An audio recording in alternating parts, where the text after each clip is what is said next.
There's a number Zillow published in February 2026 that almost nobody covered.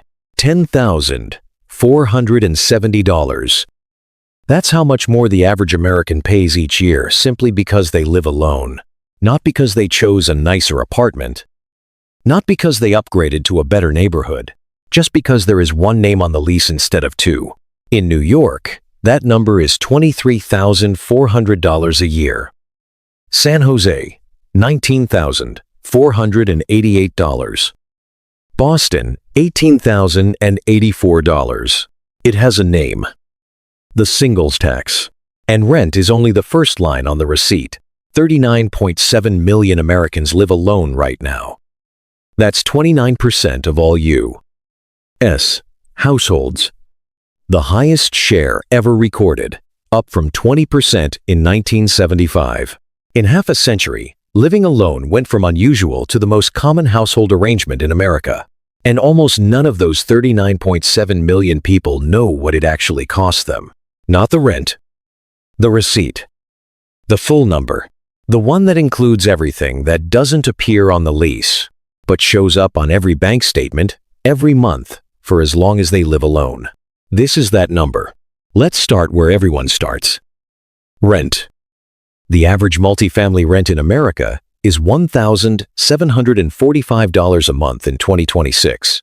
That's up 30% over the last 5 years. A solo renter pays every dollar of it alone. No split. No second name on the transfer. No one to absorb the increase when the lease renews in January and the landlord adds 5%.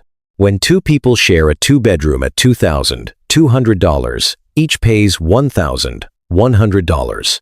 When one person takes a one-bedroom at $1,400, they pay $1,400. The gap is $300 a month. $3,600 a year. Over 5 years, $18,000. That's the rent gap. The piece everyone sees and most people already know about. What they don't know about is everything underneath it. Utilities. Two people sharing an apartment split, electricity, gas, and internet. One person pays all three alone. In 2026, electricity for a one-bedroom averages $110 to $135 a month, depending on climate and building efficiency. Gas runs $40 to $65. Internet lands at $60 to $80 if you negotiate. Total, $210 to $280 a month. Your share in a two-person apartment would have been half that. The solo utility premium, $105 to $140 a month. Every month. For as long as you live alone. Groceries. The math of buying for one is quietly punishing. You buy a head of lettuce. You use half. The other half turns to liquid by Thursday. You buy a loaf of bread, eat 4 slices, throw out 8 because you forgot it was there. The USDA has the data on this. Single-person households waste approximately 40% more food per capita than multi-person households. The average solo grocery spend runs about $420 a month to actually consume roughly $260 worth of food. A shared household per person equivalent runs closer to $280, with significantly less waste. Solo grocery premium, $140 a month. Streaming and subscriptions. The family plan that 3 roommates used to split for $5 each doesn't exist when you live alone. Netflix, $17. A second streaming service. Spotify, $11. The content is identical. The cost is 3 to 4 times higher. Solo streaming premium, $35 to $45 a month. Furniture and setup. When you move into your first solo apartment, you discover that roommates had furniture. You had been living inside other people's furniture for years without knowing it. The average first-time solo setup, couch, bed frame, kitchen table, lamps, cookware, bathroom basics, everything, runs $2,800 to $3,500. Amortized over a 3-year lease, that's $80 to $100 a month for the first 3 years. We're still on the normal costs. Here's what nobody puts in the spreadsheet. The 100% problem. When something breaks in a shared apartment, the cost is shared. The urgency is shared. The decision-making is shared. When something breaks in your apartment, 100% of the cost is yours. 100% of the energy required to deal with it is yours. And 100% of the fallout if you don't is yours. The drawer that sticks. The shower head that calcifies. The cabinet hinge that stripped itself. None of these are things the landlord handles. All of them cost money or time. The average single-occupant household spends $600 to $900 a year on minor maintenance and household supplies that evaporate as shared costs in multi-person homes. That's $50 to $75 a month. Delivery friction. When you live with people, someone is almost always up for splitting an order. Minimums are easy to hit. No delivery fee, no service charge. When you order for one, you land at or below the minimum constantly. Delivery fee, $3 to $5. Service charge, $2 to $3. Tip on top. And you do it more than you should because cooking for one after a long day is more emotionally exhausting than anyone admits before they actually try it. Solo food friction premium, $100 to $150 a month. The help gap. Your car battery dies at 7 a.m. In a shared apartment, someone drives you. Alone, you book an Uber. $22 before the workday starts. You get sick on a Sunday. In a shared apartment, someone picks up medicine. Alone, you DoorDash it and pay $9 in fees on a $12 order. Every logistical emergency that once had a free built-in solution now has a paid workaround. None of these are large individually. Together, they add up to $40 to $70 a month. In what are effectively the costs of operating without a support system in the building. The quiet tax. 6 months into living alone, something shifts. The apartment is exactly as quiet as you wanted. And some nights, that quiet has weight. You start filling it. More dinners out. More events you initiate. More weekend plans you make because the alternative is a Saturday alone. In a space that was designed for one. A 5-year-old attorney living alone in Los Angeles described it this way to Bankrate. The social spending isn't optional. When you work from home and live alone, spending money on being around people stops being leisure and starts being infrastructure. She earns professional class income. She is still in the 51% of unmarried adults who would not last a month on savings if their income disappeared. The solo social premium, $150 to $300 a month, depending on how long you've been doing it. Now let's add it up. Rent solo premium, $3,600 a year. Utilities, $1,500. Grocery waste, $1,680. Streaming and subscriptions, $480. Furniture amortization in year 1, $1,080. Household maintenance, $780. Delivery friction, $1,500. Help gap, $660. Social premium, $2,400.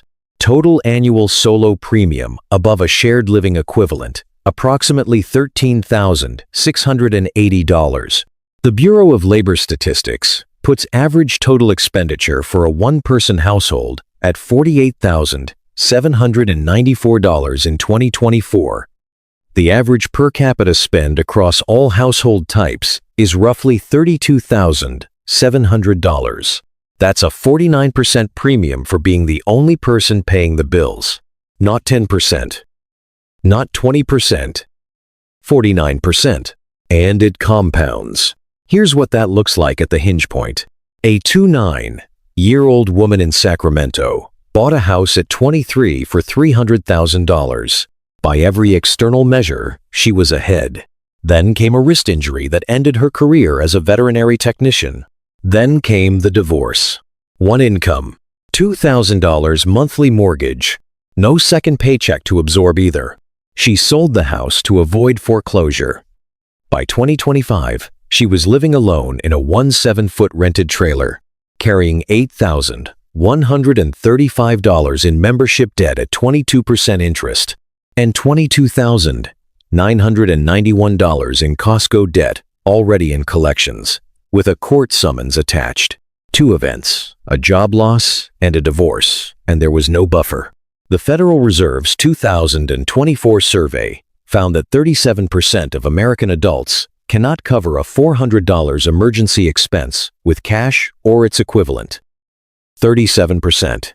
For solo households, that $400 hits one income, not two. There is no other bank account. No other paycheck arriving on Friday. The emergency is 100% yours, the same way the utilities are 100% yours and the rent is 100% yours. One shock. No buffer. That is the structural problem that the lease number never mentions. And the singles tax doesn't stop with rent. It's written into American law. Medicare IRMAA. In 2026, single filers begin paying a Medicare Part B premium surcharge above $109,000 in modified adjusted gross income. Married filing jointly, $218,000. Exactly 2 times the threshold. A single retiree earning $110,000 pays approximately $1,148 in annual surcharges. A married couple where one spouse earns $215,000 pays nothing. Same effective per-person income. One penalty, one exemption. Social Security taxation. Benefits become taxable for single filers above $25,000 in combined income. Married filing jointly, $32,000. Not $50,000. $32,000. That's 1.28 times the single threshold, not 2 times. A solo retiree gets pushed into taxable benefit territory at a far lower per-person income than a married retiree in an identical financial position. These thresholds were written in 1984. They have never been adjusted for inflation. Auto insurance. The Consumer Federation of America has documented this for years. Non-married drivers, single, divorced, widowed, pay an average of 15% more than their married counterparts at major carriers. At some insurers, the surcharge reaches 22%. Widows pay 14 to 29% more than they paid when they were married. Same car. Same driving record. Different box on the application. The singles tax isn't a metaphor. It's a pricing architecture that runs from the lease through the insurance policy to the Medicare statement. Here's something the standard personal finance narrative gets completely wrong. The dominant assumption is that living alone leads to isolation and decline. The research says something more complicated. Dr. Sachin J. Shah at Harvard Medical School studied 4,772 older adults living alone. His finding: older adults who live alone are generally healthier, more cognitively capable, and more socially connected than the broad group of older people living with a spouse or adult children, because they have to be. Solo living selects for agency. The people who thrive alone have built habits, networks, and self-sufficiency that partnered adults often quietly outsource.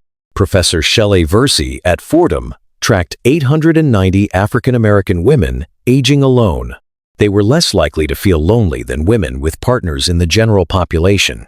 Their health self-ratings were comparable. The problem isn't that living alone makes you lonely.